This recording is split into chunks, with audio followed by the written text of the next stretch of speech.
I got a lot to cover today, and we've got a lot of great guests, including Senator Tom Cotton, Senator James Lankford, and many other people.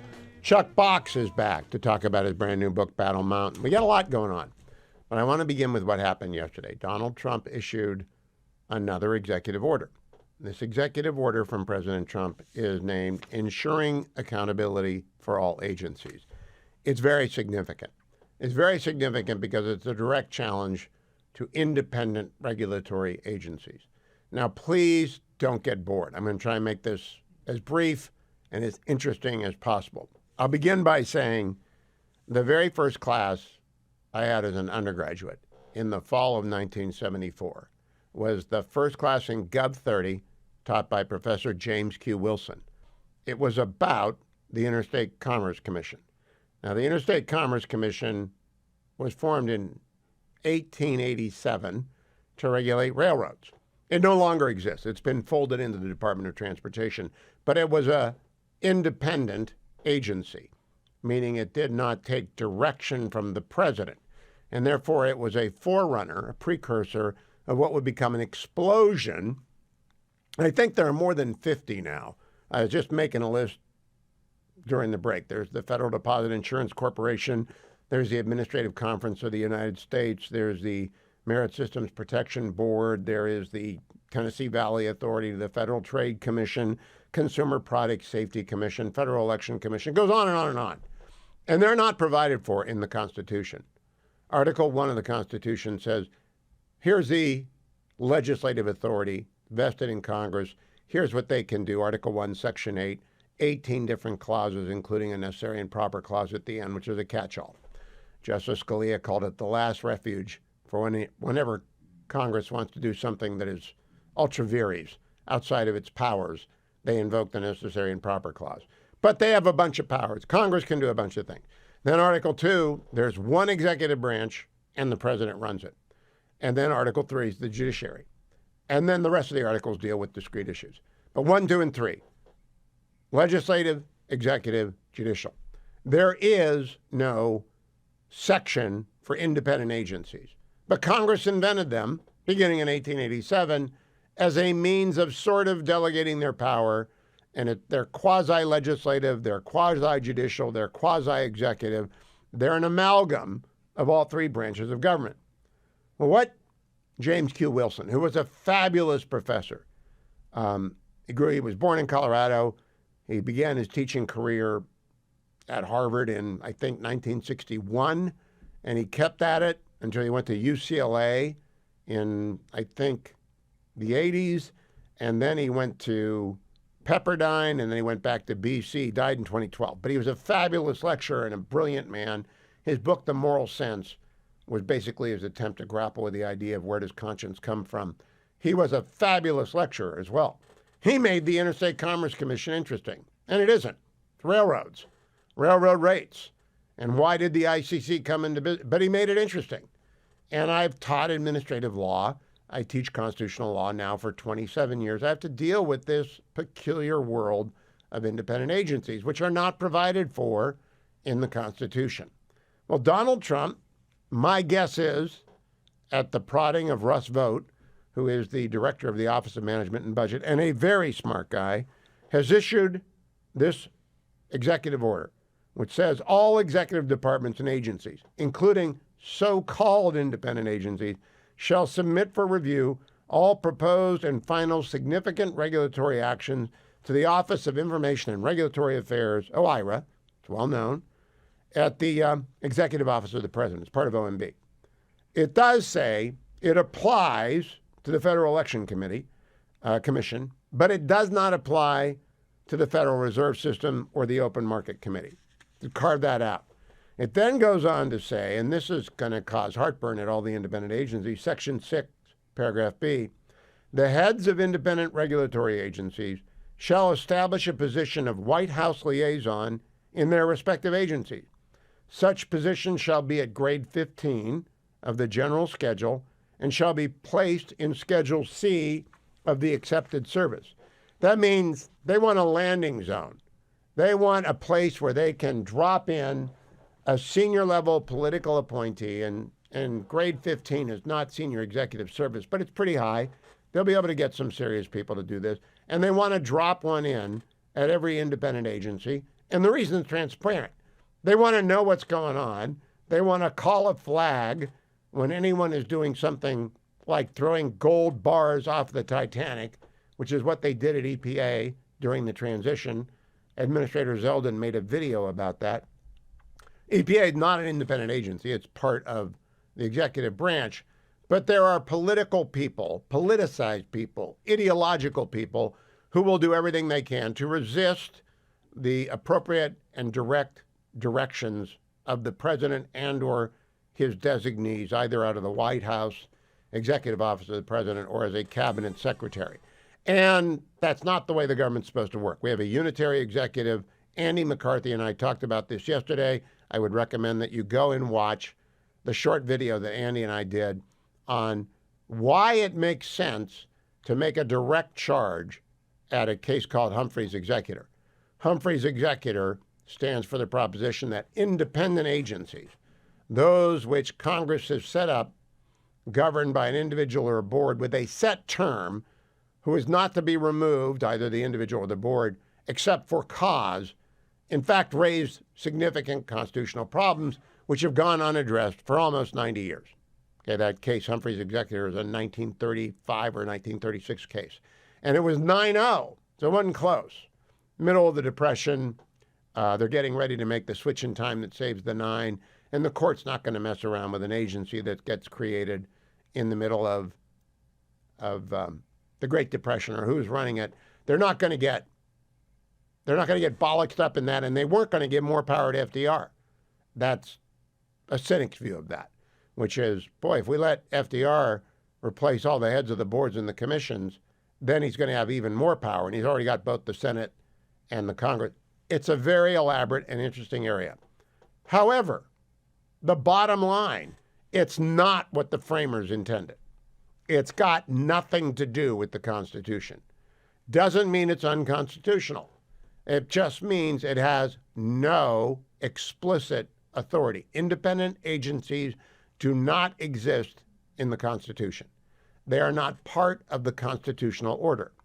They are part of the development of constitutional law, but not that an originalist would say, thumbs up.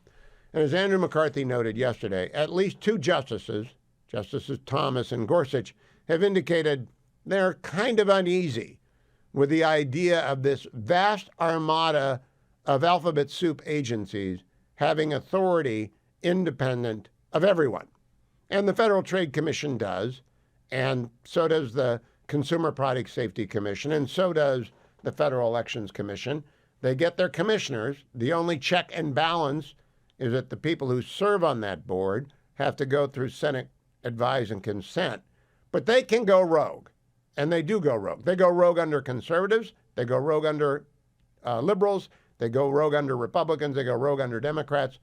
They are an unusual creature of constitutional mythology. Now, myths are stories that are intended to be believed. We're supposed to believe that they can't be challenged. I don't believe that. I think it's time to have this discussion, and Donald Trump's removal of members of the Merit Systems Protection Board and the National Labor Relations Board has triggered this. There are 70 lawsuits in 1 month against Donald Trump. Some of them are easy. He can fire members of the executive branch at the head of an agency. Do you realize if he doesn't like the way any one of his appointees is acting, Attorney General Bondi, who's doing a good job, 2 weeks, who knows? It seems like it. Robert F. Kennedy Jr., Tulsi Gabbard, John Ratcliffe, it doesn't matter who, Marco Rubio. The president says, you're fired, they're fired. And there isn't any debate about that. They can be fired with 1 minute's notice, and they might not get any notice. They can be fired on X. They can be fired by a telegram. They can be fired. Not so, or at least our understanding is right now, about the independent agencies. Time to run a systems check, because Congress has let it get away from them. They are not doing their job. They have delegated a lot of power. The non-delegation doctrine no longer has efficacy. Though who knows, it might rise from the grave as well with the new court. As I've said many times, Donald Trump built the trampoline in his first term with 3 appointments to the Supreme Court. Now he's jumping on it. How high and how far can he go? What kind of tricks can he do? We're going to find out. And we're going to find out, I hope, in rather rapid fashion. Bottom line, don't believe the legacy media. Don't believe the hair on fire pundits. Nobody knows. I just laid out the law for you. I don't know. Nobody knows. We're going to wait on the Supreme Court. I hope you've been enjoying our series with Senator Tom Cotton. He's chairman of the Senate Intelligence Committee. He's written this brand new book, 7 Things You Can't Say About China, which I'd urge all of you to go out. It's available now. It's in bookstores everywhere. It's available at Amazon.com, Barnes & Noble, wherever you go. The third chapter, which we're going to glide over now, Senator, is China is waging economic world war. Let's go back to Bill Clinton inviting China into the World Trade Organization. That was a mistake. Can you explain to the audience why? Yeah, the two probably biggest mistakes we've made with China in the last 30 years is, one, to grant them permanent most favored nation status in the 1990s, a mistake led by Bill Clinton, but abetted by a lot of Republicans. By giving them that permanent status, it enabled American companies to export factories, sometimes industries as a whole, to China. When that status was required to vote every single year in Congress, American business leaders thought, well, I'm not sure I want to make myself dependent on China if, all those yahoos in Congress might stand up and stop it because China cracks down on its own people again, like they did in Tiananmen Square in 1989. When you combine that decision, permanent most favored nation status, with accepting China into the World Trade Organization, you get to what's often called the China shock in the 2000s and the teens, in which, again, not just jobs, not just factories, not just companies, but sometimes whole industries were exported to China, making China wealthy, making us dependent on China. Those, again, two of the worst mistakes we've made. I have legislation in the Senate that would repeal that most favored nation status. We need to get back to where we treat China not as a friendly trading partner, which is what the hope was 30 years ago, but rather as an adversary that's the most dangerous threat to America. Now, I gave a speech probably 5 years ago to the American Foundry Association. There are people who own foundries that make precision machining parts. There was a period of time where China would come in and buy the entire building, dismantle it, and take it back to China. That was across the entire industrial Pennsylvania, Ohio, Michigan, Wisconsin. They just took everything. And there are very few foundries left now. They're all at work, though, somewhere in the People's Republic of China. You also note that China almost immediately began devaluing its currency. Why? Why would it do that? You write about that in 7 Things. Yeah, so in chapter 3, that China, when I say China has been waging economic world war, and they've been doing it specifically against America for decades, there's kind of 2 main techniques that China has used. One is rigging the game internally. So they devalue the currency, which makes their exports cheaper. So we buy more of their stuff, which undercut American producers. They also use massive state subsidies to make their production costs lower so that, they can sell cheaper goods, dumping them in the United States. It's not just the central government in Beijing either. They have what they call the so-called mayor's economy, where local officials are competing for those state-owned or state-influenced industries. And remember, in China, they have cities, many cities that are the size of medium-sized European countries. So they can engage in that kind of industrial policy, not just at the national level, but at the local level as well. China also uses slave labor, either in effect slave labor because they have an onerous system of social control that only allows you to live where you were born, to get social services, even though people have left to get jobs, or actual slave labor, as they've used in Northwest China, employing religious and ethnic minorities as actual slaves. All these things have allowed China to illegitimately corner the market in industry after industry. So it also subsidizes. Now, I'm a big supporter of the XM Bank. I hope that we get a nominee for XM soon because lots of industries are subsidized by our competitors around the world. But China goes in to the tune of $407 billion, I believe, in 2019 alone on page 68. That's a lot of subsidies for an American company to compete against. Yeah, in effect, you can't compete against those kind of companies. That's one of the reasons why President Trump has wanted to put tariffs on China. It's designed to balance the scales a little bit about these massive subsidies and their slave labor and the way they devalue their currency. It's also a way to punish them for the other half of how they've rigged the game, which is waging a literal espionage war against American companies through cyber attacks or old-fashioned espionage, or welcoming American companies into China and then forcing them to transfer their technology to their Chinese joint venture partners. They get American businesses coming and going, and then they've used the leverage they've built up, both by having a huge domestic import market and having the market cornered in so many critical industries, like let's just say rare earth elements, as they've recently restricted the flow of some of those minerals to the United States, to try to get other countries to dance to their tune. And what has this done? It's all along for the last 30 years, it's made China wealthy, which has underwritten that massive military buildup that we talked about in our last conversation. Let's talk a moment on behalf of the Chinese people, the cost to the environment of their industrialization program. 90% of its groundwater and half of its rivers are undrinkable, according to 7 Things You Can't Say About China. 1 million Chinese die each year from outdoor pollution. How long can a country last when 90% of their groundwater is polluted? Well, this is typical of communist nations and really any dictatorship. They have no concern about their people's well-being. That includes the well-being of the environment in which they live. And there have been some occasions in which the Chinese people have expressed dissatisfaction with their local conditions because there's not enough groundwater, the air is too polluted. You remember in the 2008 Beijing Olympics, Chinese communists went to the greatest extremes to try to clear the filthy air around Beijing.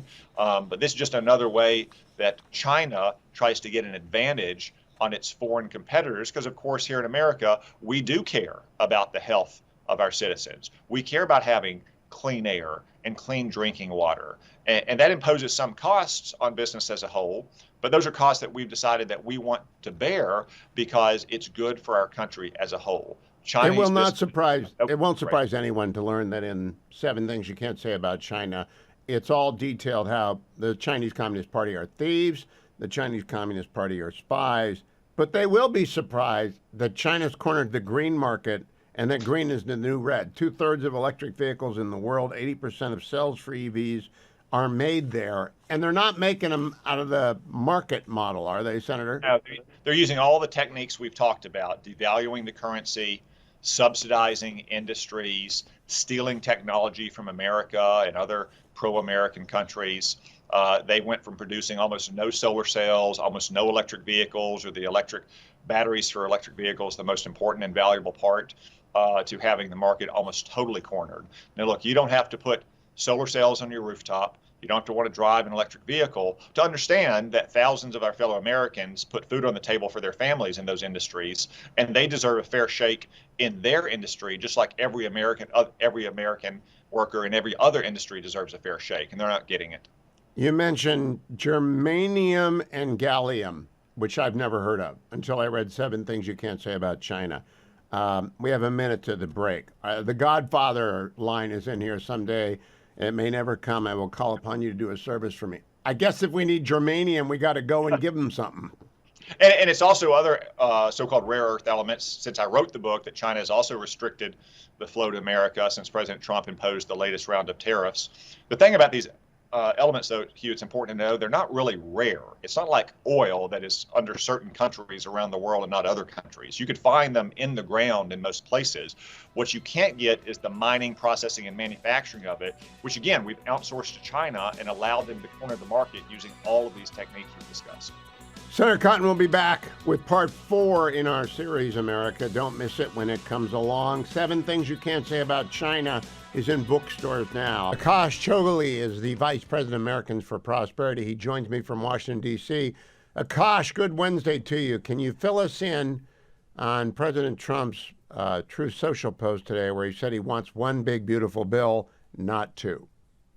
Yeah, absolutely. Good to be back with you, Hugh. So this was big news from the president this morning. As folks who watch your show will obviously know, because you do such a good job informing them, the Senate and the House Republicans were not really on the same page, where the Senate was considering a 2-track strategy. They were working on a bill that was only energy policy, defense policy, and border security, no taxes. They were going to save taxes until later this year, while the House was moving a package that had all of the above, including extending the Trump tax cuts in there. This morning, the president came out and said that he wants both chambers to move the House budget resolution, which has, again, the tax policy as well as border security and energy policy in it. So that's a major update. The House is out for recess this week. Next week, they'll come back and move that resolution on the House floor, which hopefully does set up their passage of the reconciliation bill later in the year. But a major, major update that makes it seem, at this point at least, like Congress is going to try to focus on the one big, beautiful bill, as the president calls it. Now, Akash, I read a Fox News story that quoted a California Central Valley Congressman, Dave I can't remember how to say his name. He said, oh, there was too much Medicaid cuts. And I wrote a column saying, you got to hang together or all going to hang separately here. I really don't think there's a debate to be had on the floor. Do you? They just got to vote for this or not vote for this. Yeah, I think that's probably right. I think it's really important to separate myth from fact here, Hugh, which is that there's obviously a lot of misleading claims. Anytime any kind of healthcare program or benefit program comes up for debate like this, it is possible to save hundreds of billions of dollars from Medicaid and any of these programs really without anybody losing their benefits. I think that is kind of an essential component of this. And I think with Medicaid in particular, it's important to focus on the fact that that program was intended for pregnant women, the indigent, the very, very poor. It was never really intended originally to be meant for able-bodied, childless adults. And so if what we're doing is getting Medicaid back to its core focus population, I think that's a good thing. But ultimately, these spending conversations and budget cuts and spending cuts and reforms and things like that, while many of them are good and well-intended, we don't believe they should stand in the way of good tax policy. When it comes to the focus on the tax bill, that's where we think members of Congress should really be casting their vote over, is making sure that they're voting for the most pro-growth tax package that can possibly. Now, I don't know the details. I know Congressman Valadao was upset about Medicaid cuts, and again, I don't know what they are. Everyone can have a point of view, but they got to move the budget to unlock reconciliation, and then I believe the committees of jurisdiction get to do the particulars. Now, what is the play in the joint for the tax committee, the Ways and Means Committee, because there's apparently a part of the budget resolution that will go to the floor that allows them to cut more taxes if more savings are found. Yeah, that's right. So right now that number is $4.5 trillion. And again, some of that will be accounted for with dynamic growth as well, Hugh. As we've talked about in the past, the CBO's track record on assessing the growth impact of policy changes has not been very good. It wasn't good for the first round of the tax cuts under President Trump and really previous rounds where revenue exceeded projections, growth exceeded projections. So I think that's some of what's up for debate. If the Ways and Means Committee on the House side can find more savings, they get to pass more tax cuts. And I think that goes for the House in its entirety.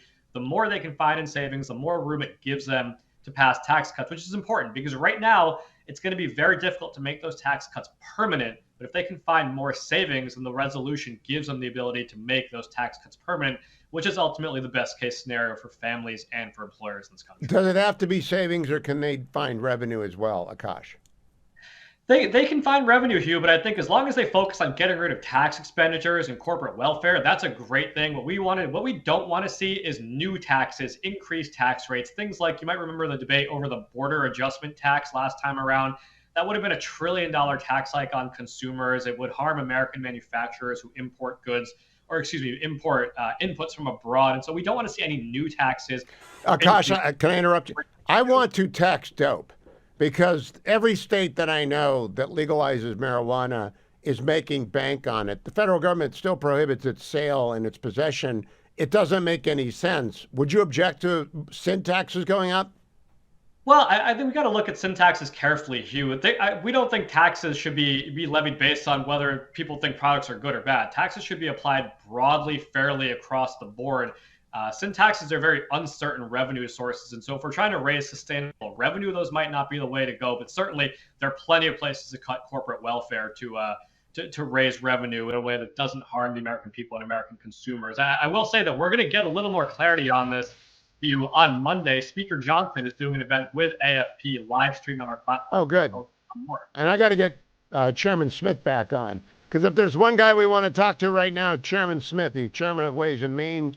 And he's a smart guy, as is Speaker Johnson. Akash, always good to see you. Keep us posted. Keep them focused. We got to get that through the House. Whatever's in it's got to get through the House. Every vote necessary. Nobody gets to stay home. Mary Catherine Ham is the host of Getting Hammered. Hello, Mary Catherine. Hello. How you doing? I'm good. I I've told my daughter about the snow shoveling brigade and how they made 70 bills and suggested that perhaps where my grandkids live, that might be a good model to adopt. I would recommend everyone go to listen to Getting Hammered. But I want to talk to you about a serious thing. I was unacquainted until today with a reporter by the name of Emily Hanford, who did a podcast series, Sold on a Story. Are you familiar with it? Yes, I am. Okay. I like what I've heard, but she won't give me the lead. It's like you got to listen to all 10 parts of my podcast to find out what works and what doesn't. What's the bottom line here on why we have a reading crisis and what we do to fix it? The bottom line is that phonics work, and the new agey stuff that they started adopting after phonics doesn't work. That's it. Because I think pedagogy becomes very obsessed with itself, and it's led by these teachers unions and, you know, all this money coming in for professional development and finding new things to get into, right? Well, they shouldn't have found a new thing with reading because we knew what worked.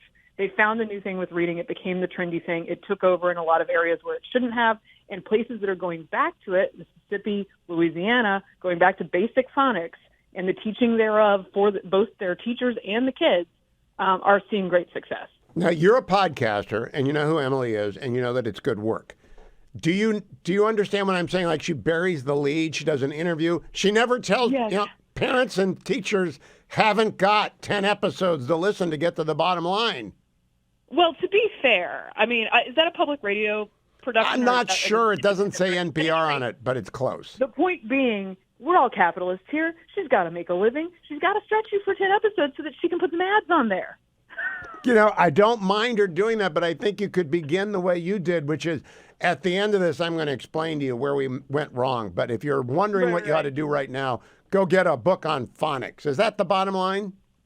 I think that's the bottom line. You can also follow at Karen Vaites is how you say her last name, Karen Vaites on X, and she is just a very knowledgeable, straight shooter expert in curriculum. And she was on the right side of school closings during COVID. She was saying open schools. She does a Substack called School Yourself. She's a great resource, and she'll get to the nut graph a little faster. That's what I'm looking for. So Karen Vietes. Vaites.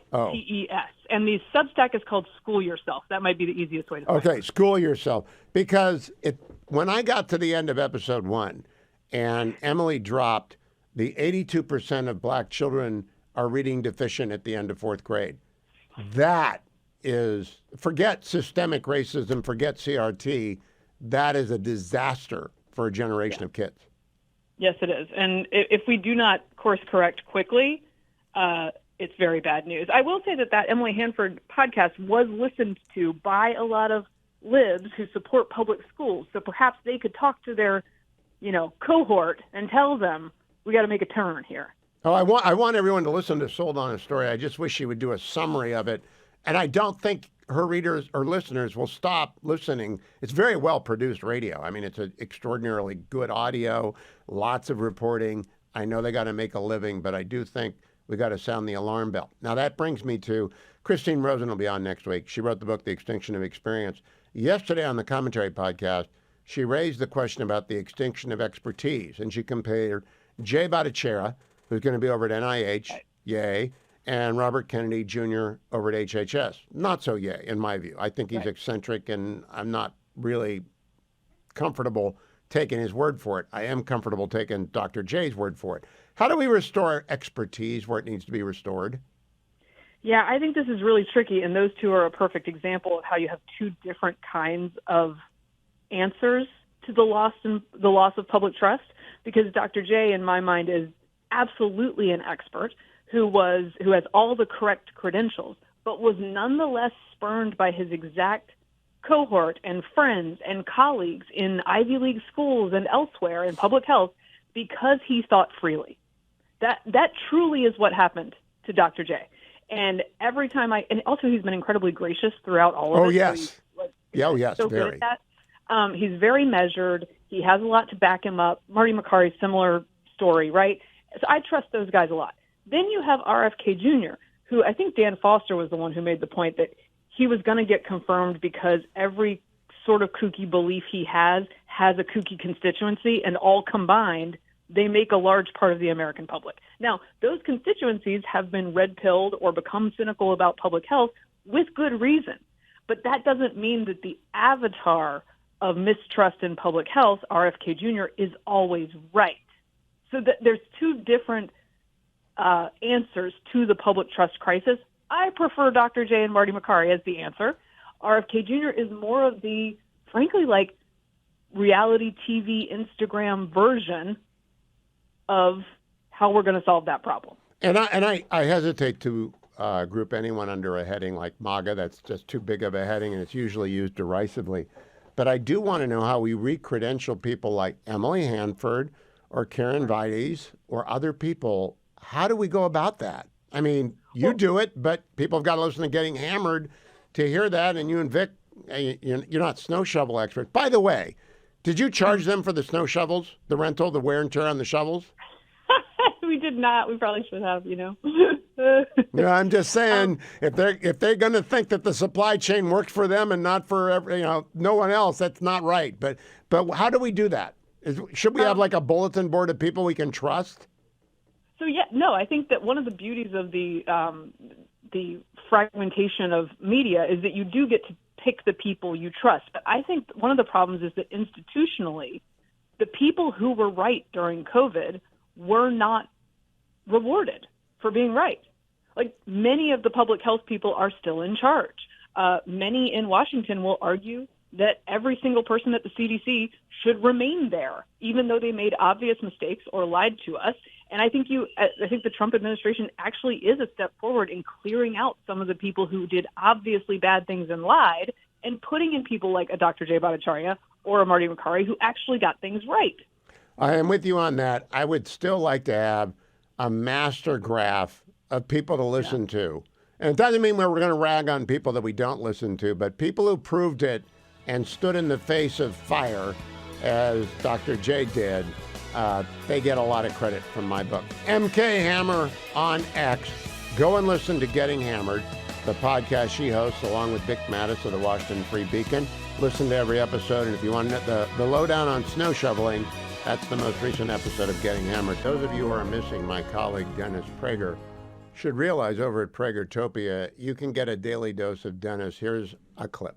Why Men Won't Marry You by Suzanne Venker. There was a time when wives took care of their husbands as they expected their husbands to take care of them. What gives? Why are men here and abroad avoiding the altar in spades?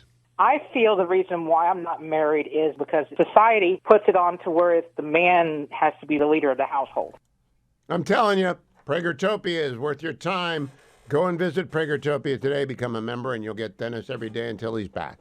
Let me talk to you a little bit as well about that bill I talked about with Akash Chougule. Now, Americans for Prosperity is a sponsor of our show. So are Conservatives for Lower Health Care Costs. The latter has started a website, pharmawindfall.com. Whenever the budget resolution passed, every lobbyist in Washington, D.C. is going to rush the Hill. They're going to rush the House office buildings, they're going to rush the Senate office building, and they're going to try and do carve-outs and giveaways. The best at that over the last decade, at least since Obamacare passed, which is 2010, so the last 15 years, has Big Pharma. Big Pharma hires the best people. And now Big Tech's trying to get in the game. I am not a lobbyist, never been a lobbyist, never registered, don't want to lobby. I tell people what I think. I tell them what they ought to do, what I think they ought to do. Sometimes they listen, sometimes they don't. Big Pharma wields a big stick because they make big contributions. We are not fans of Big Pharma in D.C. I love their product. My brother worked for Big Pharma until he retired 5 years ago. Mycroft loved Big Pharma too. They create drugs that save us all lives. The question is there a marketplace that keeps them in check? Are they trying to distort the marketplace for other people along the line so that, for example, they raise the price on 575 brand name drugs in January? PharmaWindfall.com has all the details about that. You don't want to trust Big Pharma. Head to PharmaWindfall.com. As promised, Chuck Box is in the house. CJ Box is the author of the brand new Joe Pickett novel, Battle Mountain. And CJ, welcome back. This is the first time we've talked in my afternoon East Coast drive time. So we have to assume that there are people, even though you've been coming on the show for 2 decades, there are people who don't know anything about Joe Pickett. There are people who don't know anything about you. They don't know about the 25 Joe Pickett novels or why when one comes out, it's like my old friend has showed up again and I get to see what Joe's up to. So I want to start to tell people who you are and why they want to read the Joe Pickett novels. Oh, well, I'm a novelist. I don't, I wouldn't necessarily say thriller writer or crime novelist, but some combination of those. I've got a long time series about featuring Joe Pickett, a Wyoming game warden, and his wife and his kids are in it, as well as his buddy Nate Romanowski, who's a outlaw falconer with a special forces background. And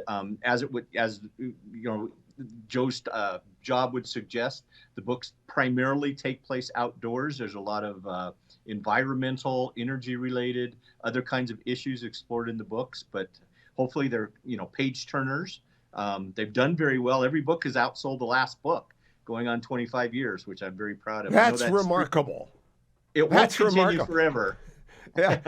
I got to say, though, about Battle Mountain, I have read 303 pages, but as is my habit, I never want to finish a thriller before I talk to the author because I don't want to give away the end. And I can't wait till the interview's over because then I'm going to go and read the last 3 pages. But I did do some research. Battle Mountain is real. I've got a picture of it. I don't know if Harley got it yet, of where it's located in Wyoming. How did you find out about the original Battle Mountain battle? Well, it's not too far from where our ranch is located in south central Wyoming. And I was aware of the place because I've been there. I've elk hunted there.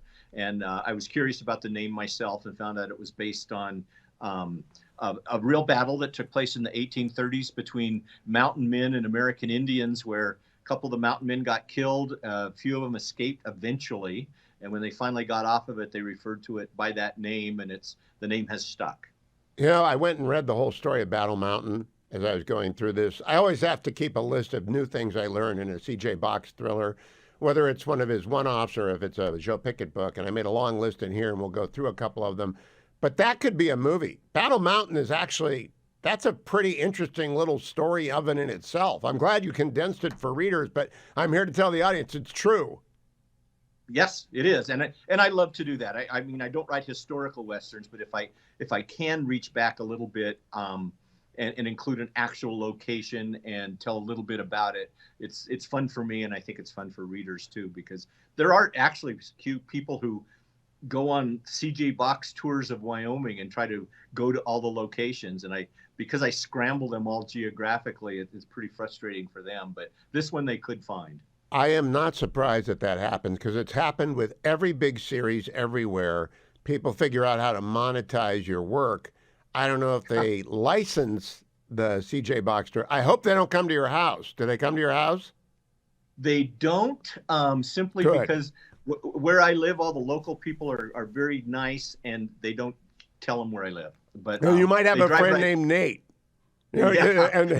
And Sheridan might be around in the pickup with the old 12 gauge. That's enough of the clues. That's right. Let me go by telling you, this week in con law, I was teaching the kids about the Interstate Commerce Commission, trucks moving on highways, and I threw out a number of serial killers suspected of being truck drivers, and I told them about the highway. How many are there at any given time? Well, at the time I wrote the book, The Highway, the FBI thought that there were about something like 1,000 missing truck stop prostitutes. They're probably the work of 30 to 40 serial killer truck drivers. Both of those numbers have now been revised up. And as far as I know, there's only been 2 that have been caught. I don't follow it as closely as I did when the book came out, but it definitely was and is an issue. I told them a dozen because I couldn't remember. I'll have to revise and extend my remarks when they couldn't believe it. And I'm here to tell everyone, if you're not going to start at the beginning of Joe Pickett, begin with The Highway. Scariest novel I've ever read. You look at everything differently. I'm not sure CJ's welcome in any truck stop in America now. Are you? Well, I haven't been kicked out of any. And what I've found over the years, just like when I read about bureaucrats, truck drivers never put themselves. Their truck drivers are scared of other truck drivers, and there's when I did the research on it and did some ride-alongs with them, they would point out certain trucks parked in the corner of the parking lot that they wouldn't go near. So they know it's not them, it's those other guys. All right, that's just a plug for the highway. Now I want to go back to Joe Pickett. Joe Pickett has grown on me because he's grown up. Over the years that you and I have been talking and having an occasional meal, Joe's gotten older. His kids have graduated from college. They've moved on. This book, Battle Mountain, can actually be read without injury to any of the previous books. I think that's a fair thing to say. Do you agree with me on that? I agree with you completely. I think, I try to write every book as a standalone. This one is connected to the previous book, 3-Inch Teeth, in that Nate's quest for revenge, the circumstances occur in the previous book, but they're recapped very quickly in this one. And I think anybody who picked it up would not feel hopelessly lost. And you wouldn't give, the reason I said that 3-Inch Teeth about grizzlies, there aren't grizzlies here. There's a random reference to a grizzly on the radio, but you're not giving away anything in 3-Inch Teeth. 3-Inch Teeth is the previous book in the Pickett series. Right. Now, I want to ask you about a couple of my questions. How did you learn about diethylene glycol and how it works? I that was one of those in internet search. I wanted an authentic accelerant and explosive that was used by the military, and found it. I even found some places I could buy it, which I didn't, but that's how. Okay. Now, I don't know yet whether Mr. Orr is a good guy or a bad guy. That's what's so great about this book. I don't know. I'm 30 pages to go. I kind of have a suspicion, but I don't know. How did you come up with the character of Orr? Well, I've got a lot of feds in the book. Some are, like you say, some are good, some are bad. This one I won't reveal which one he is, but I like to have different kind of character. I don't like to stereotype. The name Rick Orr is actually from a reader who is an ex-engineer who has been kind enough to plot every single character name through every single one of my books, and when they appear and which stories they appear and when they reappear. And every year he gives me a huge database that I can use because there's so many books in the series now, to make sure I'm not using the same name twice or whatever. And I really value this guy's help, so I named the character after him. Well, I think he's a very well-drawn character, and I fear there are a lot of parallels, and I'll leave it for readers to go along. Now, here's the alarming part. Nate, who is the hook for people who like thrillers, the people who like mysteries, will naturally gravitate to the Joe Pickett series. But if you like thrillers, for a couple of years, I wasn't reading these things until CJ sent me a note saying, it's really a thriller and a mystery novel. And so I read it, and he's right. The people like the Centurion, this is Nate talking on page 232. I don't want to give anything away. The people like the Centurion ship them off to third world countries where they see their buddies get maimed or killed. And for what? It's not like we fight our wars to win anymore. Is Nate Romanowski losing faith in America? He has always been he's always been a rebel. He's always been at odds with several federal agencies. He served overseas as well. And, he has some very strong views about winning and losing and no accountability. And so those views have been there before, but they are most precisely charted here. And it doesn't sound like he's going to recover from this. I don't know. I don't look ahead. I don't think ahead that far. His story arc has been interesting in that he's pretty feral, primitive, falconer, lived on his own, off the grid. Then through the series, got married, started a business, started carrying a cell phone. Stop doing, don't give too much away. They got to go back and read Joe Pickett from the start. Battle Mountain is a Battle Mountain. Nate's on page 1. So for everyone out there who likes Nate more than they like Joe, he's right there at the beginning. If they like Joe more than they like Nate, there's a lot of Joe. But together, and there's a lot of Mary Beth, and there's a lot of everybody, familiar characters. And when I come back at the end of the show and then the extended conversation with Chuck, I'm going to talk about that. CJ Box's new book is Battle Mountain. Battle Mountain can be ordered today. It'll be in your doorstep. People get mad at me because I get them early, but someone's got to read them in order to be able to tell you about Battle Mountain. And I am out there telling you, this is as good as any of them, even the Yosemite, even though Yellowstone remains. There's a Yellowstone angle. I might bring that up at the end of the show when I remind you about Battle Mountain. I have on former Congressman John Campbell for 2 reasons. Reason number 1, he's going to be my guest host next Tuesday. So he's going to be in studio in this chair. And number 2, he's the only guy I know who supported Karen Bass for mayor. So I just wanted to know what he thinks about that, 3 years later. Yeah, not so. I actually know Karen Bass quite well. I served with her you were in Congress together. And the California legislature. So I actually served with her in 2 different legislative bodies. And in Congress, because she was from California and I was from California, we met on various things. I actually didn't have a problem with her. She's not the sharpest tool in the drawer, but you think? But I didn't have a problem with it. But the thing is, I don't live in LA. I did live in LA, but I moved out of Los Angeles in 1977. So I haven't voted there. I think Sam Yorty was the last person I voted for mayor in Los Angeles, and he was actually a good mayor. But I frankly don't like Rick Caruso either because of what I think he did to one of my alma maters, USC, when he was the head of the Board of Trustees there. So I wasn't a fan of either one of them. So after we had dinner on Sunday night, I came up with an idea. Okay, run this good. past you. Good. The federal government condemns all of Pacific Palisades and the Eaton Fire area. They just condemn it, they buy it, and then they license the rebuilding according to whatever the people who own it, and they resell it to those people at whatever the market value is that was worth when it burned down. What do you think? And I assume this is triggered by the fact that Karen Bass today said it would be 3 to 5 years. Yeah, it is. And that's her optimistic guess. We know if she says 3 to 5, it's really probably 6 to 8 before people can go back. And all you have to do is look at Lahaina on Maui to see. My younger son is actually there right now, and he said there's maybe some activity on 10% of the lots that burned up there. It's 18 months later. It's been many years since the Malibu fires the last time. And 60% of those houses aren't rebuilt.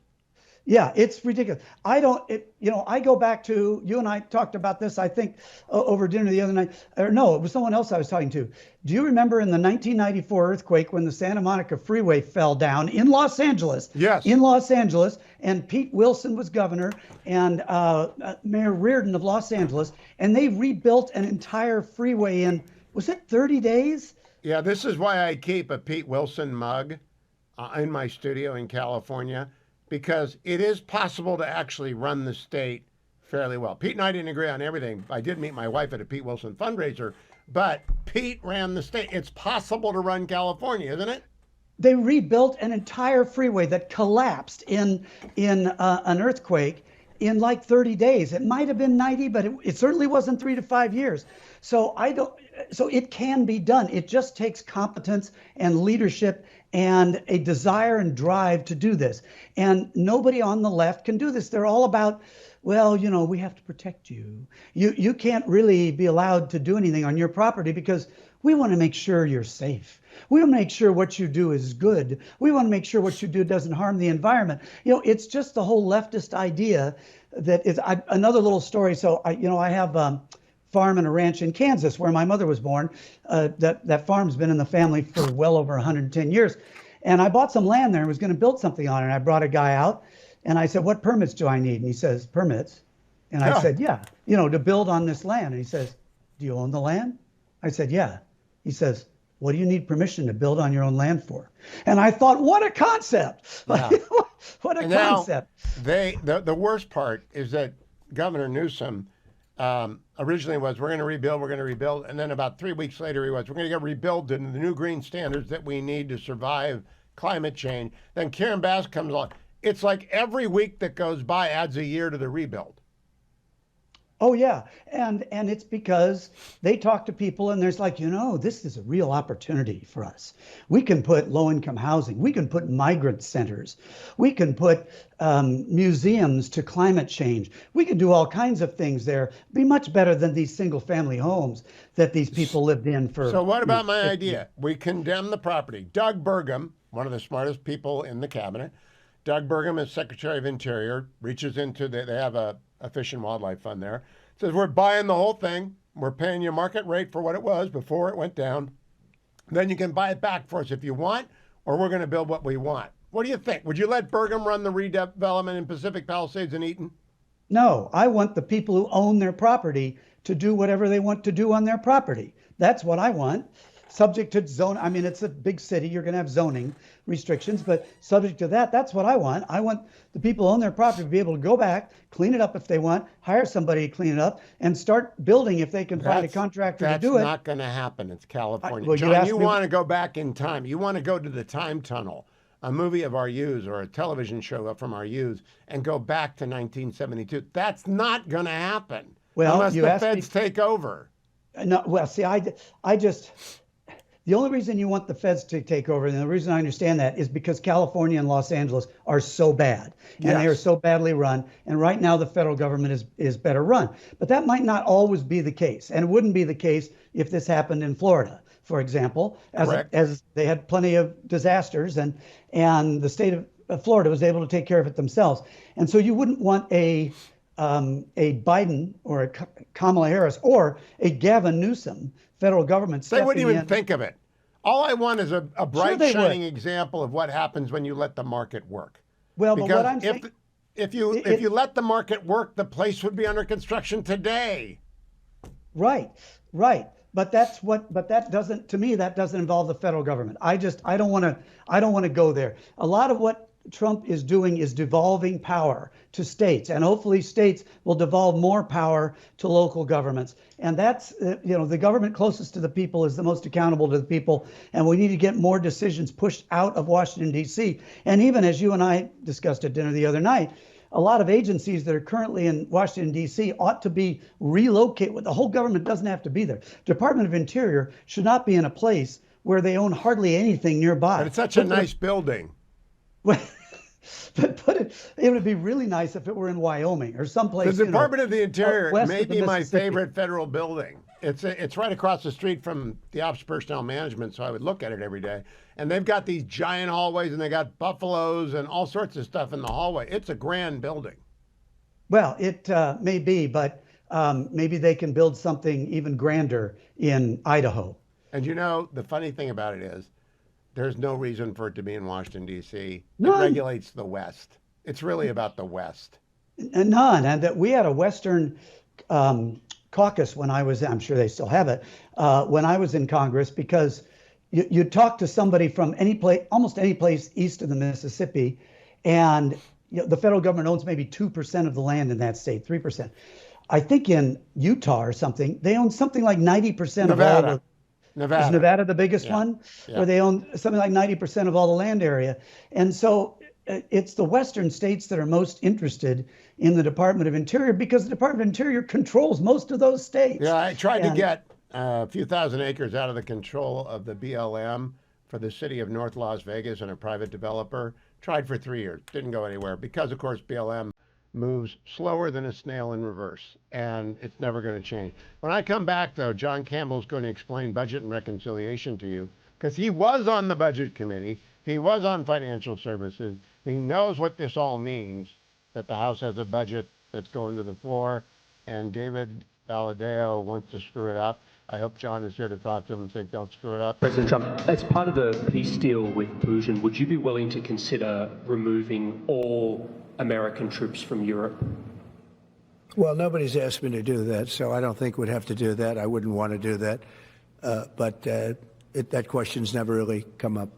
All right, there you have it. Jonathan Campbell is my guest. He is going to be my guest host next week. John, you haven't met Harley yet. Harley is our producer. Oh, you met Harley? Harley's from Guam. He just tipped over, and so it brought the Hank Johnson to mind. What? What tipped? I mean, I remember. He fell over in his chair. He tipped back. He rolled backwards and fell over. So Guam flipped over. I want you to call Hank. He was a buddy of yours too, wasn't he? Gonna say he. Oh yeah, I remember that. No, I hardly can tip over. Guam, I don't know, not so much. Well, he's a Guamian. As that wasn't it that general in that, for those of you who don't remember, this was Hank Johnson, a Democrat, was afraid we were putting too many troops on Guam, and he was afraid if they went to one side of the island that the island would tip over. And he said this honestly, he meant it, he believed it. And the general, wasn't it a general? I think it was Marine a general. Corps general. Marine Corps general. So he was sitting there. I tell you, he had the best game face I have ever seen. He didn't break a smirk, a smile, nothing. He just said, Congressman, or something. I'm paraphrasing, but Congressman, we think it's highly unlikely that that would occur. I think he said we prepared for every contingency. Something like that. Oh, well, yeah. There we are. All right. Now I want to ask you in 3 minutes or less. Yes. Would you explain the House Budget Committee, of which you were once a member, passed a resolution? It's going to go to the floor. If it gets out of the House, it'll go to the Senate. But David Valadao from the left side of the caucus and some fiscal hawks from the right side of the caucus want to tip that boat over. That's my transition. What do we think about that? Okay, we've got lots of time on this thing, but let me explain. In legislation, Congress or in your state legislature, you need a vehicle in order to have legislation. A vehicle is a bill, and certain types of bills start in certain places, depending on the rules of that particular legislative body. Take, for example, Congress. Any fiscal bill must start in the House. The Constitution says that. But what people do, and it happened all the time when I was there, a bill, let's say the House passes and goes to the Senate. The Senate can literally strip out all the language in that bill, turn it into some kind of fiscal bill that was supposed to start in the House and send it back. So there's games you can play, but the point is you need a vehicle that fits the rules, either of the legislative body or the Constitution, for what you're trying to do. Okay, what they want to do is this reconciliation, which is this very strange process that was created in the Budget Act of 1974, which we have talked about before. It was a terrible bill. It needs to be repealed. Conversation for another day. But they want to do reconciliation. It must start in the Budget Committee in the House. So they passed a bill out, which is essentially just a shell that they passed out of committee. The Democrats made big, put in a bunch of amendments, or none of which passed. They did a bunch of stuff to get it out. But I saw today that it was either the Speaker or the Majority Leader or somebody said they hope to get this bill out of the House in early April. So everybody's looked at this thing that passed last week and thinks they're bringing it to the floor, next week. But there is a whole lot of details that they haven't figured out yet. Have you heard anybody say yet any of the details relative to the tax cut extensions, what they're going to extend, what they're not, what they're going to add on, what's in the bill? No, that's because they haven't worked all that stuff out yet. But they now have a vehicle out of Budget Committee. So that vehicle now will eventually go to the House floor, and then they can put a bunch of stuff in it along the way. I'm not exactly sure what process they're going to use, but I did see today somebody on X saying that they hope to have this done in April. So it's not imminent. If you start opening up for amendment, the rules got to come, right? Whether or not there will be amendments allowed. Right. If they allow amendments, there are going to be a mazillion amendments, and they got to get it done. And there's no way they can allow amendments. That's why they have to put this thing together and make sure they have the votes, and then take it to the Rules Committee where no amendments are allowed or only a couple amendments are allowed, and then take it to the floor, et cetera. So they've got, because the majority is so small, this is not what happens when you have a 20-seat or a 30-seat majority where you put it on the floor and then you twist people's arms and you make sure you get 218 votes. No, they've got to have this thing fully cooked before it gets to the floor. And so that's what they're going to do. But there's a lot of details left to put in this thing. The reason you're not seeing the details, they haven't been figured out yet. They haven't been worked out yet. And they haven't figured out, do they have the votes for the details they're planning to put in? And so that's you get all of next Tuesday to explain that to people, Congressman. I think Leader Scalise is supposed to be a guest next week. So he's your old buddy.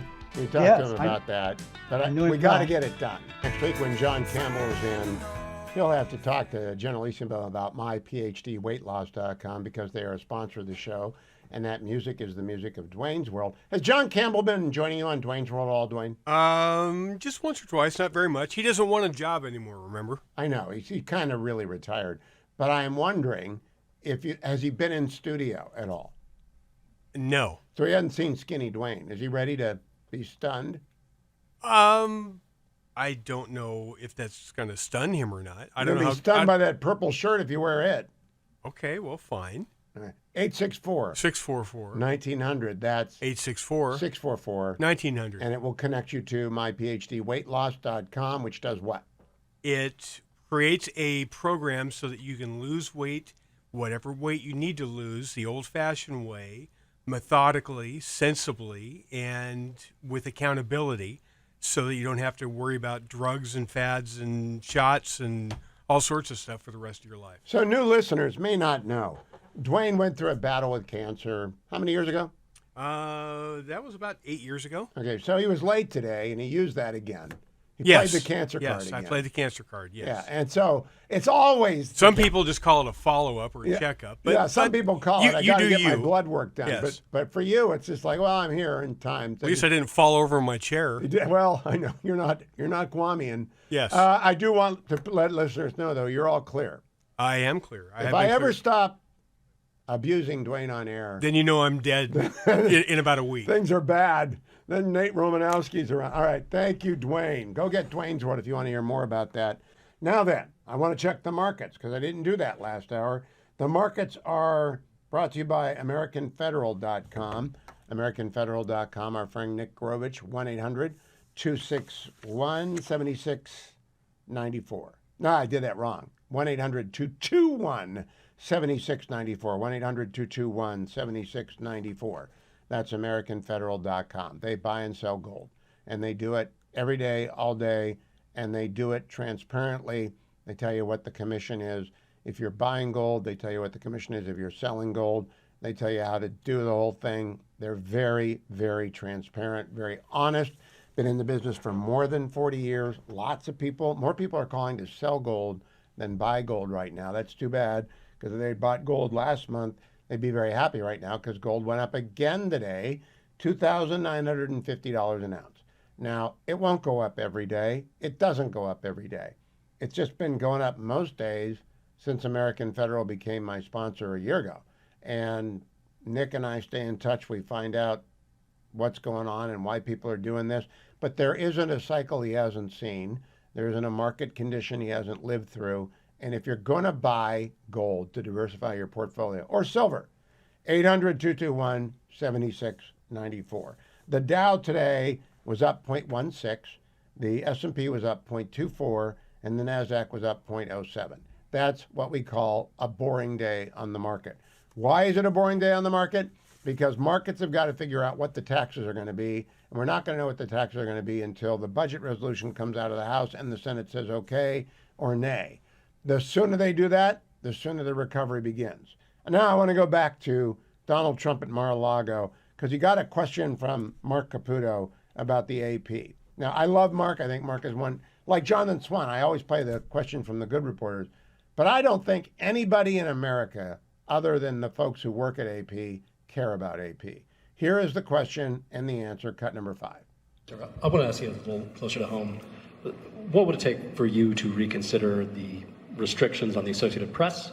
And secondly, some of your advisors are concerned with the Associated Press's style guide, using language and giving guidance to not use words like illegal immigrant or to use phrases like gender-affirming care. And they're concerned about that being an encroachment of liberalism in the way in which the press writes about things. Do you share those concerns? Well, I do think that some of the phrases that they want to use are ridiculous, and I think, frankly, they become obsolete, especially in the last 3 weeks, because many things have happened in the last 3 weeks. And I didn't know about that, but I would say that if they want to use certain phrases like that, and I guess some are okay, but many aren't, but the Associated Press just refuses to go with what the law is and what is taking place. It's called the Gulf of America now. It's not called the Gulf of Mexico any longer. I have the right to do it, just like we have the right to do Mount McKinley, and nobody's even challenging that.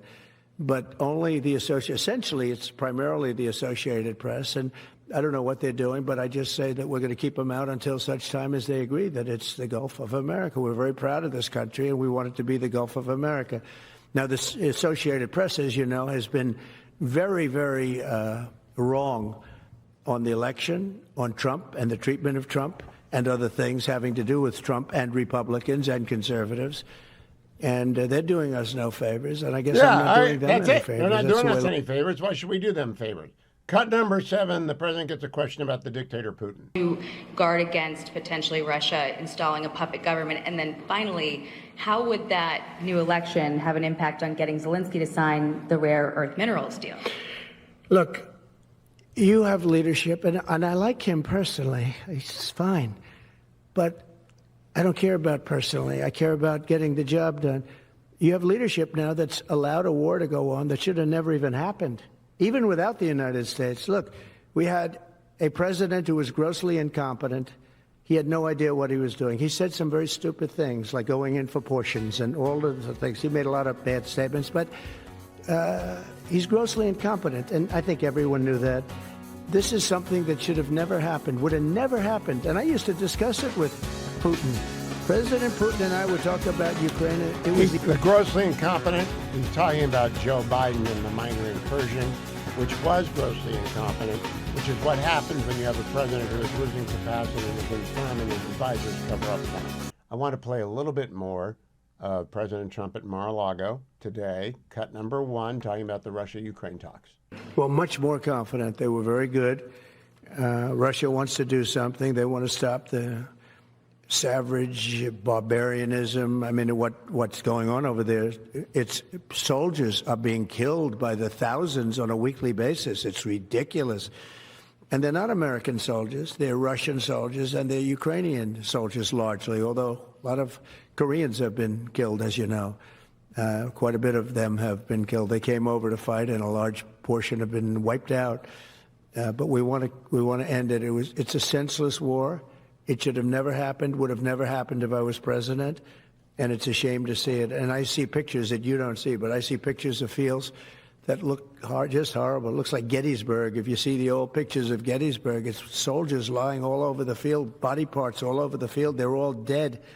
And this is going on a daily basis. It's a horrible thing. Both Russia and Ukraine, they're losing thousands and thousands of soldiers, and a lot of people have been killed too. I think that's one of the things that you'll see historically, and you'll see later on as it goes along. I think people are going to be surprised at how many people, it is really not only soldiers, have been killed. Mind that not our sons and daughters are dying, and we don't want them to continue if we can help bring it to a conclusion. One more cut on Ukraine from Mar-a-Lago this afternoon, cut number 4. Do you have any message for Ukrainians who, after 3 years of fighting, might feel betrayed or disappointed at not having a seat at these initial talks in Saudi Arabia? Well, I think I'm really disappointed in what's happened. I've been watching this for 3 years. It's a war that would have never happened if I was president, and I've been watching these people being killed at levels that you've rarely seen, not even close, since the Second World War. And I'm very disappointed. I hear that, they're upset about not having a seat. Well, they've had a seat for 3 years and a long time before that. This could have been settled very easily. Just a half-baked negotiator could have settled this years ago without the loss of much land, very little land, without the loss of any lives, and without the loss of cities that are just laying on their sides. You have those magnificent golden domes that are shattered, will never be replaced. You can't replace them. 1,000-year-old domes that are so beautiful, you can't replace that. A whole civilization has changed because of what. So when they're worried about not being seated, you mean somebody that should have gone in and made a deal a long time ago? You could have made a deal. This is one that could have made a deal. There was no talk of this during the Trump administration. Putin would have never, ever done it. And by the way, we wouldn't have had October 7th, you know that. We wouldn't have had October 7th either in Israel, and we wouldn't have had that mess that's going on over there. It's like we have great fire people here. We're putting out fires all over the world. We're putting out fires.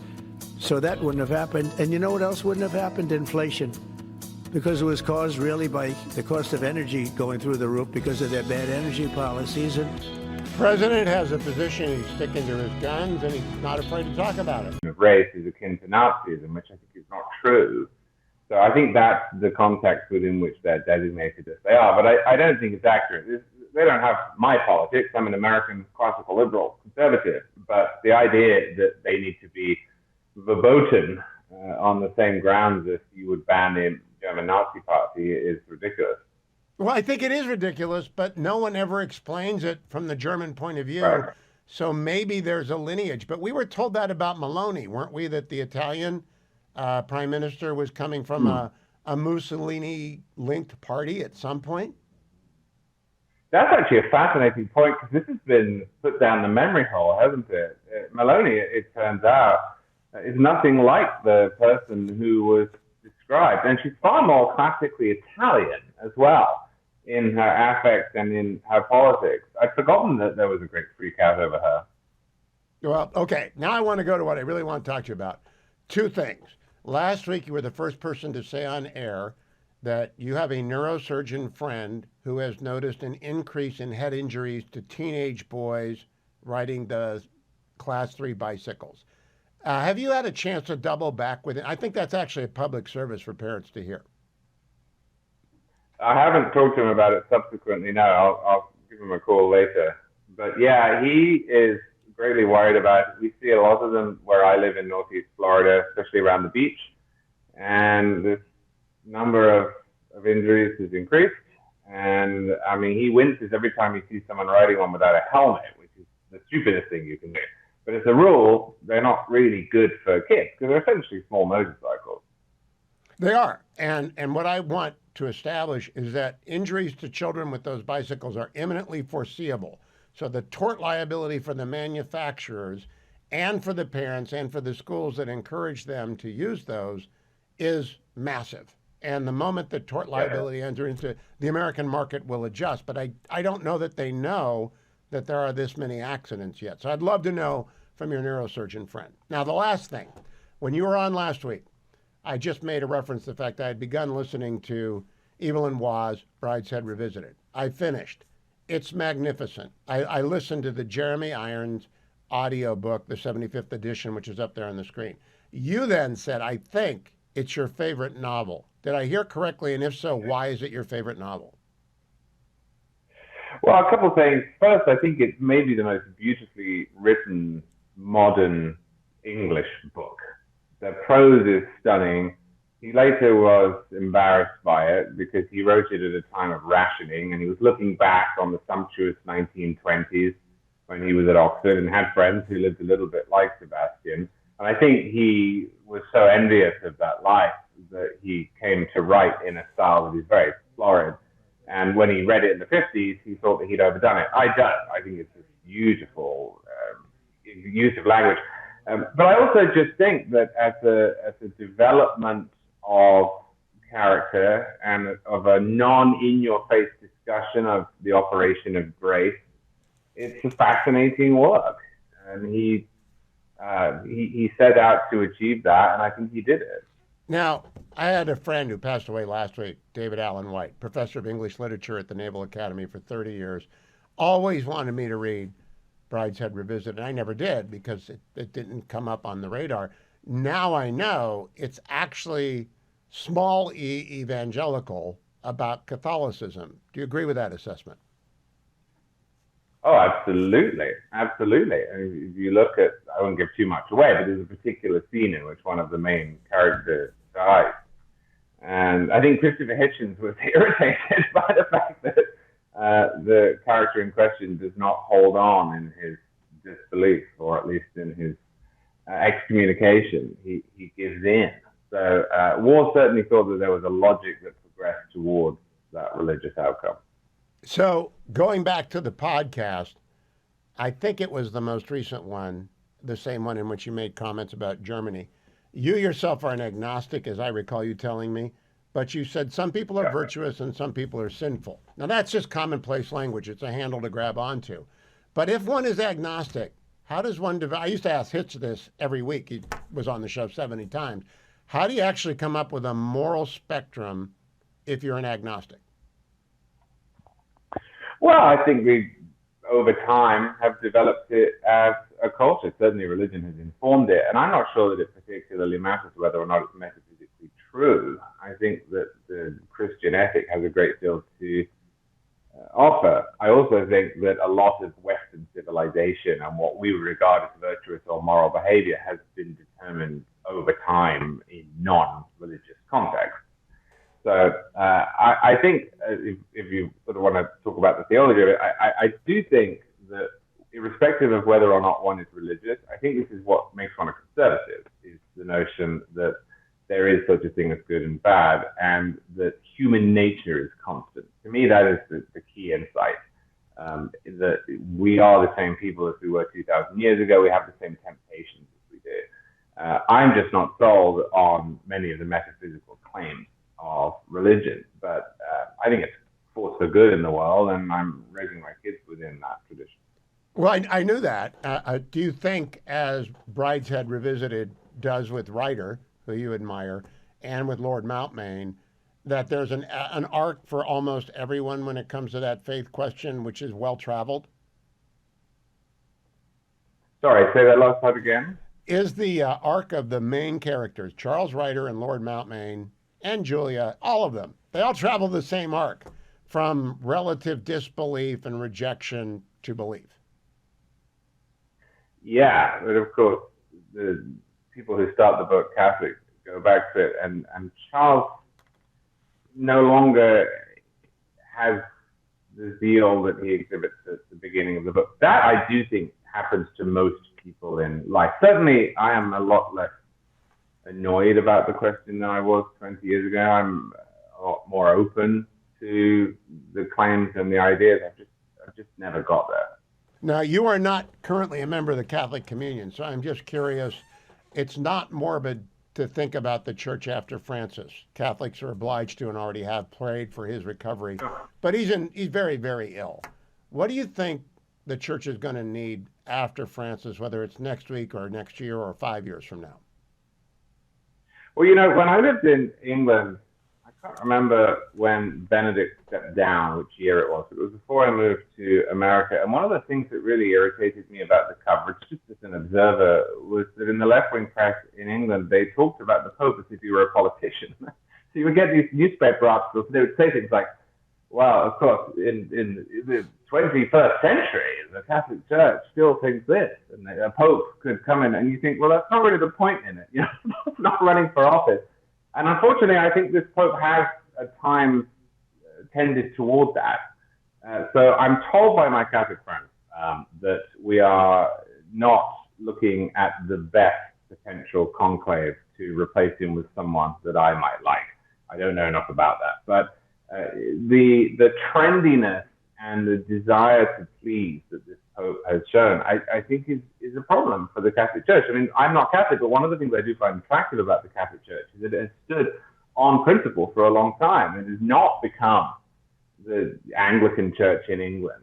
It has not become like that female priest that we talked about a while back who lectured Donald Trump. If it does, I don't really know what the point in it would be. So the next Pope is going to have to recognize what his role is. It is a decisive moment, not just for the church, but I would argue for the world, given the visibility of the papacy. I'll talk about it. Hopefully it's not a discussion for next week, but the next time. Charles C.W. Cook on X at Charles C.W. Cook. He has the Charles C.W. Cook podcast. He's a regular participant in the Editor's podcast, and it can be very, very enlightening. Thank you, Charles. Senator James Lankford of Oklahoma, longtime friend of the show. Spent 4 years in the House, is now on, I think, his 10th year in the Senate. He's also been putting out federal fumbles for a lot of years. Hello, Senator. Welcome back.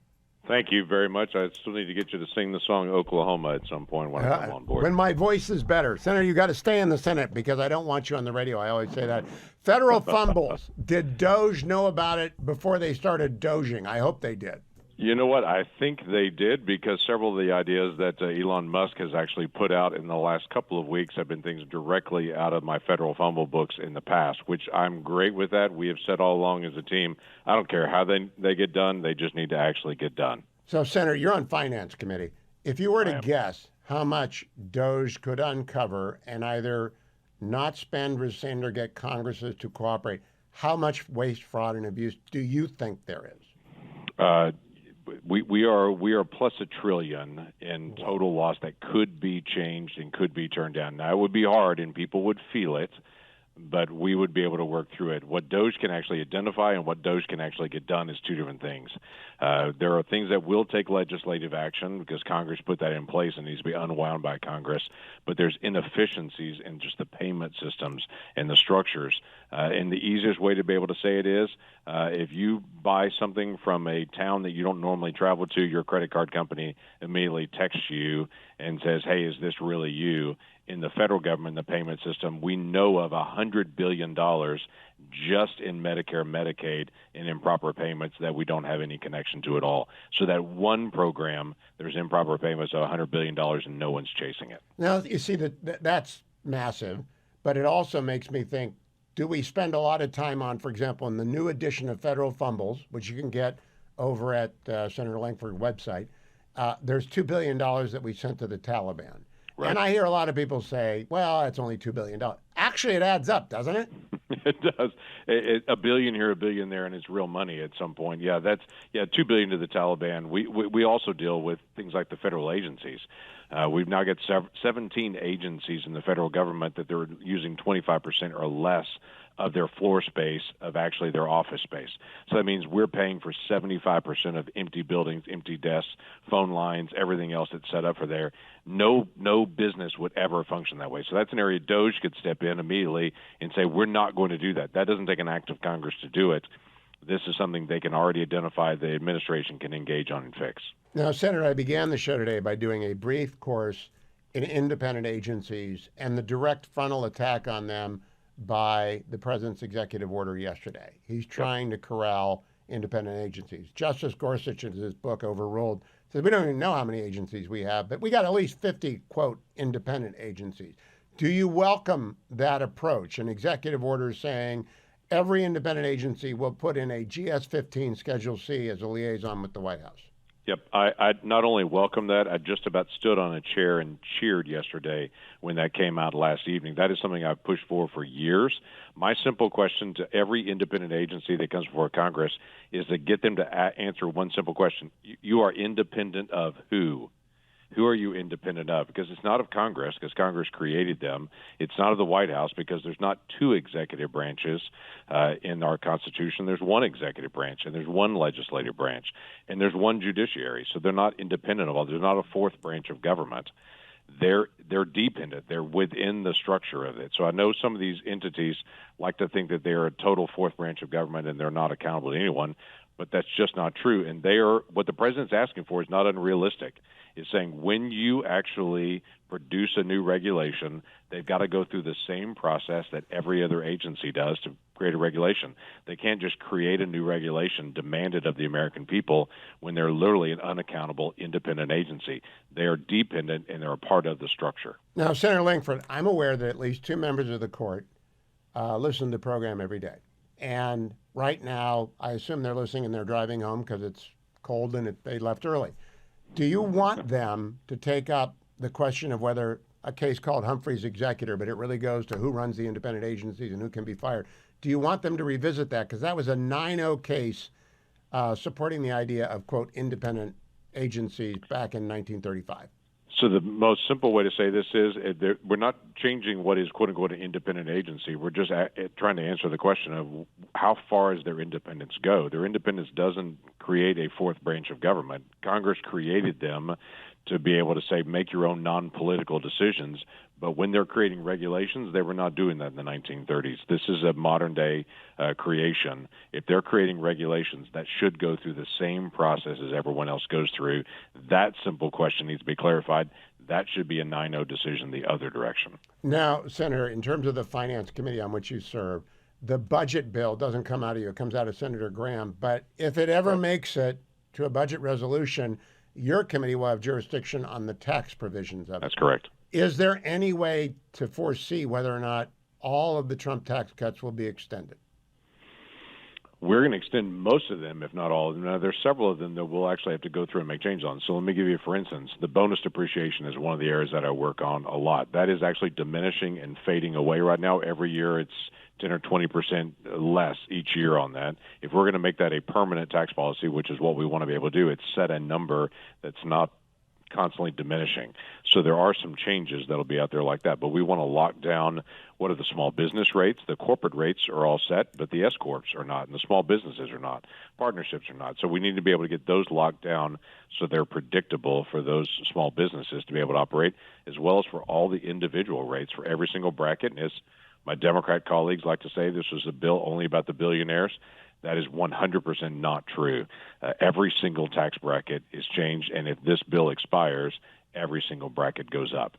So we've got to be able to resolve that. So the subchapter S corps especially just sat up and they said, bravo, I am one of them. And that needs to be extended, or I have to do different things to my business. Yeah. And I need to know fairly quickly. When do you anticipate? And I'm not a advocate of one bill or two bills. I don't care provided it gets done. When do you think it gets done?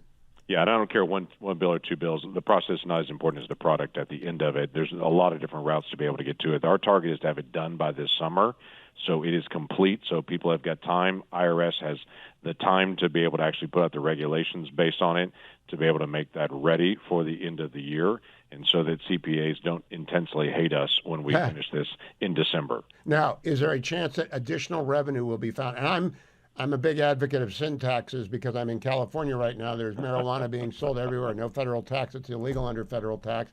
Is there any revenue enhancements on anyone's mind?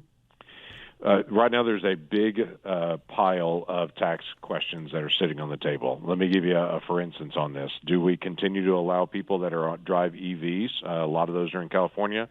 Those electric vehicles pay no road tax. Everybody else does. But if you're an electric vehicle, you don't. So that's a question that's out there to say, does that actually get resolved? In fact, right now, everyone that's buying a new electric vehicle, they get a $7,500 tax credit for buying it, and then they pay no tax to actually drive it. That may be an area that needs to get fixed, and there may be multiple other areas that are like that to be able to look at. If you want to deal with alcohol, you talked about the sin tax. There's one tax rate if you're vodka. There's a lower tax rate if you're pickled vodka. Maybe that should just be one tax rate. I think you're onto something. I want to recommend everyone go over to James Lankford at the Senate, senate.gov, find federal fumbles. There's a lot to cut.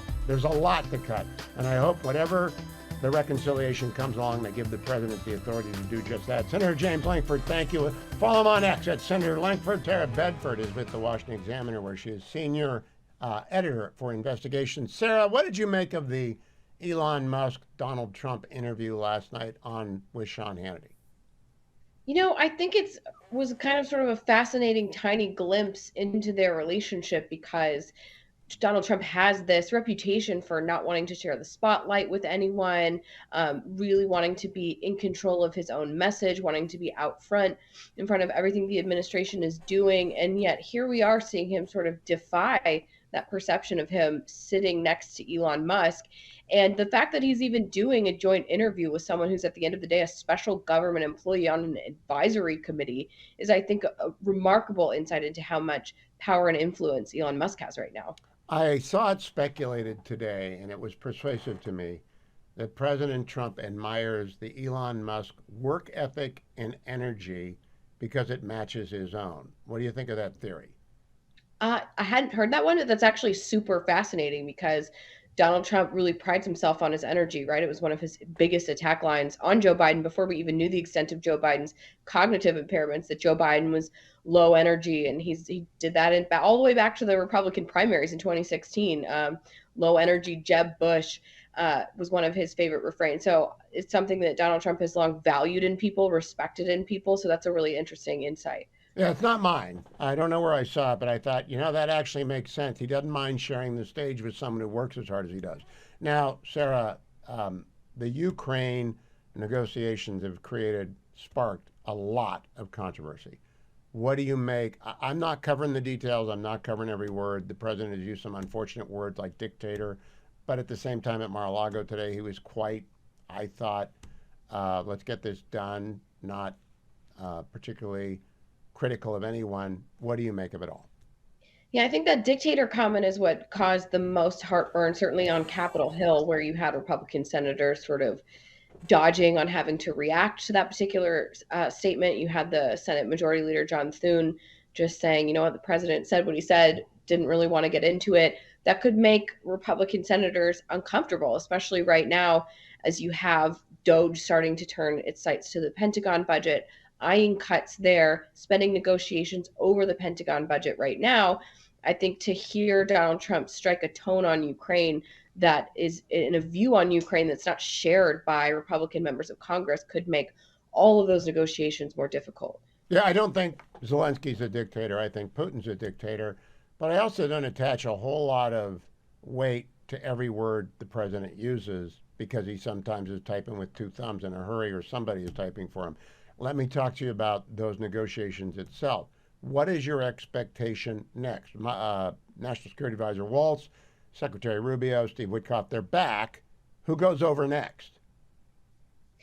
Yeah, I mean that's some of the highest level, dignitaries, representatives that Donald Trump can send over there to make those negotiations. So, it's really not clear where Donald Trump goes from here. But he did lay out this aggressive timeline before he took office, right? He campaigned on promising to end the conflict in 24 hours. Obviously, that didn't happen.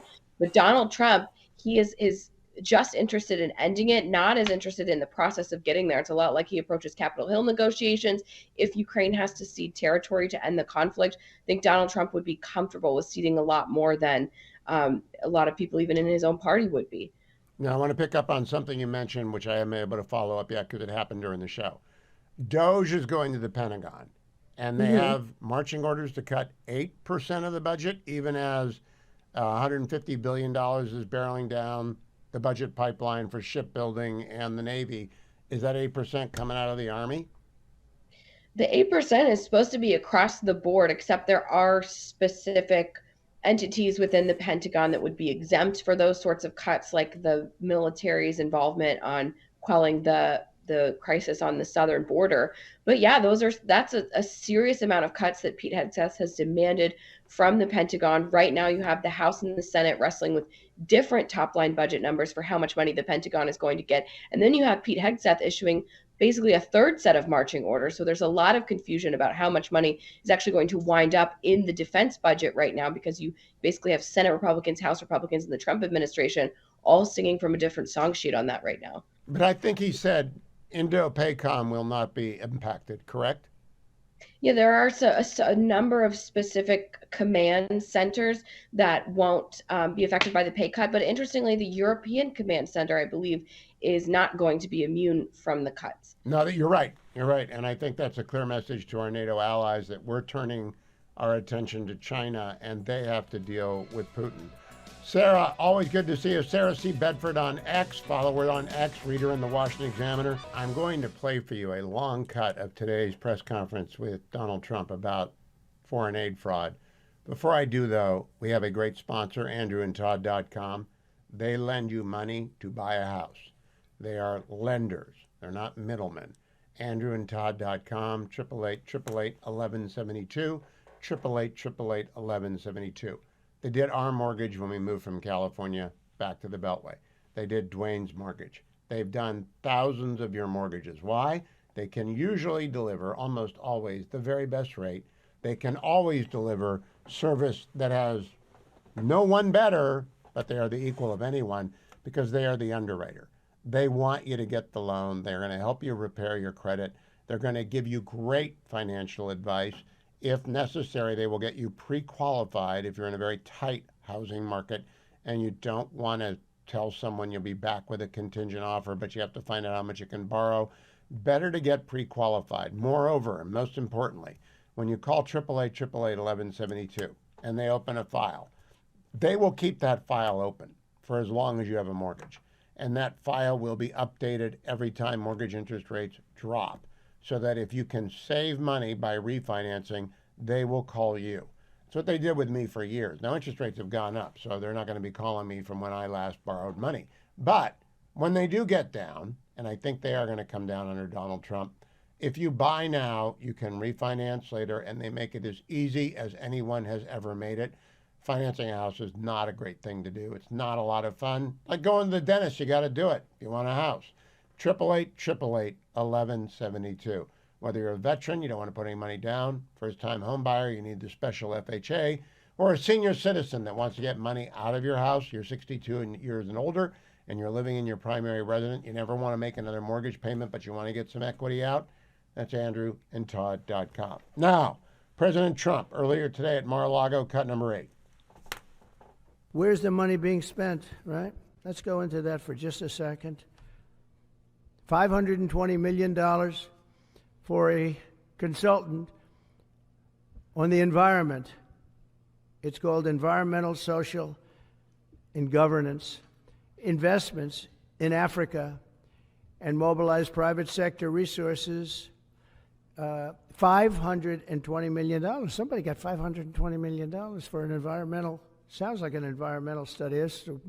I've always been one that paid a lot of money for my environmental studies, but I paid like $50,000, not $520 million. $520 million for ESG. $25 million to promote biodiversity, conservation, and promote licit livelihoods by developing socially responsible behavior in the country of Colombia. Well, it's nice, $25 million to go into Colombia for something that nobody ever heard of.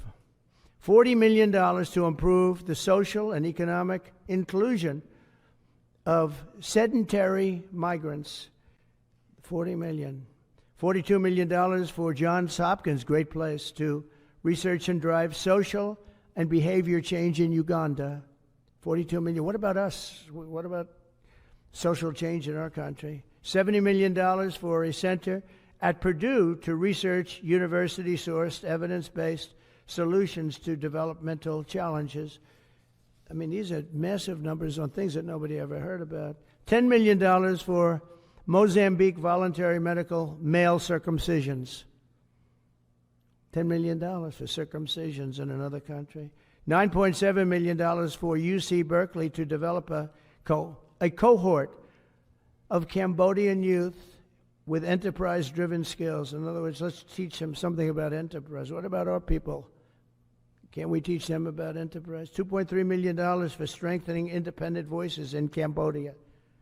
$32 million to the Prague Civil Society Center, which is a very liberal group of people. Wonder how much of that money came back to the people that approved it. $14 million for improving public procurement in Serbia. $486 million to the Consortium for Elections and Political Process Strengthening, including $22 million for inclusive and participatory political process in Moldova, and $21 million for voter turnout in India. Well, why are we giving $21 million to India? They got a lot of money. They're one of the highest taxing countries in the world in terms of us. We can hardly get in there because their tariffs are so high. I have a lot of respect for India. I have a lot of respect for the Prime Minister. He just left, as you know, 2 days ago. But we're giving $21 million for voter turnout. It's voter turnout in India. What about, like, voter turnout here? Oh, we've done that, I guess. We did $500 million, didn't we? It's called the lockboxes. $20 million for fiscal federalism in Nepal. Listen to these numbers. This is all fraud. $19 million for biodiversity conservation in Nepal. $1.5 million for voter confidence. We want to give them confidence in Liberia. $14 million You get the point. So he got a list. It goes on because Trump can't. I like the part about he'd spend $50,000 for an environmental study. He's talking about NEPA and wherever he built. He built, for example, the Trump golf course on Palos Verdes Peninsula. He didn't get away with $50,000 for a CEQA report. No. That's like to open up the file. Send us $50,000 before we build the Trump golf course on the Palos Verdes Peninsula. That had not catch. I never knew he got it done, but it's an amazing thing. Coming up, Chuck Box. I'm going to do part 2 of my interview with Chuck. I'm going to put the whole interview over at my YouTube channel. So I want you to go over there as well. I would be remiss if I didn't give you part 2 of my interview with C.J. Box. His brand new book is Battle Mountain. I'm holding up Battle Mountain right now. You can go and order it. It's the latest. It's the 25th in the series of Joe Pickett novels, every one of which is great, but this is really fabulous. New thing, new fun fact to know and tell. Yellowstone North Entrance, the Roosevelt Arch, for the benefit of all the people. It's too bad it's going to blow, Chuck, but it's in not there. going to blow. It's not going to blow. We visited last year with our grandkids, and it's beautiful. America's first national park. You should not be too scared to go there. Well, that was then. That was then. Dwayne's in. Dwayne showed up late. That was then. We're a year closer, but now we've got this asteroid headed towards Earth. Did you read about that this week? 3.1% chance of hitting a big city. I like those odds. I like those odds too, but what if it hits Brisbane? That's where the games are going to be. The Olympics in 2032 are in Brisbane. So, well, I don't. Would you? I wouldn't make any plans until I got more from NASA on do we have I asked AI today. Are you using AI, by the way, in anything that you're doing? I have experimented with it and checked it out, especially the one Grok, the Twitter app. And it's fascinating. I went there and said, write the first 2 pages of a new Joe Pickett novel by C.J. Box. And it did a pretty good job. Not as good as I would do, but did you give him a couple of prompts? Did you prompt it with, here's a news story from the headlines, that sort of thing? I did not. It invented its own plot. Wow. That's kind of scary for all writers, isn't it? I think it's scary for not very creative writers. Yeah, the one thing it can't anticipate is an event that has not yet happened that you might put into the next book. CJ, Right. Before we go, and we're going to talk off air, and I'm going to post the whole thing over at my YouTube channel, how many years does Joe have left in his red game warden shirt? I don't have it all figured out, Hugh. As you know, the books have taken place in real time. He's now 51 years old. Not every book is a year from the last one. Some are butted right up against it, like this one, Battle Mountain. So if I continue it on in real time, I just always figure he's going to be of retirement age when I'm ready to retire. And his he's up to number 15, right? His badge is 15? That's right. Yeah, maybe when he gets to be number 1 game warden in the state of Wyoming. That would presume facts not yet in evidence. We got to keep Governor Rulon going for a few years before that happens. Don't go anywhere, America, or go over to my YouTube channel, because I'm going to continue to talk with C.J. Box about Battle Mountain. You should go and order it today because you'll be very happy. And if you've never read a Joe Pickett novel, go back to the beginning. C.J. Box has a website, cjbox.net. I got that right, Chuck?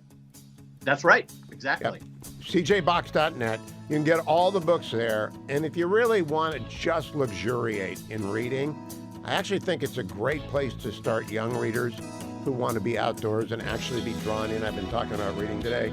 CJ Box, thank you. Battle Mountain is out now in bookstores everywhere, and you can order it at Amazon. Battle Mountain.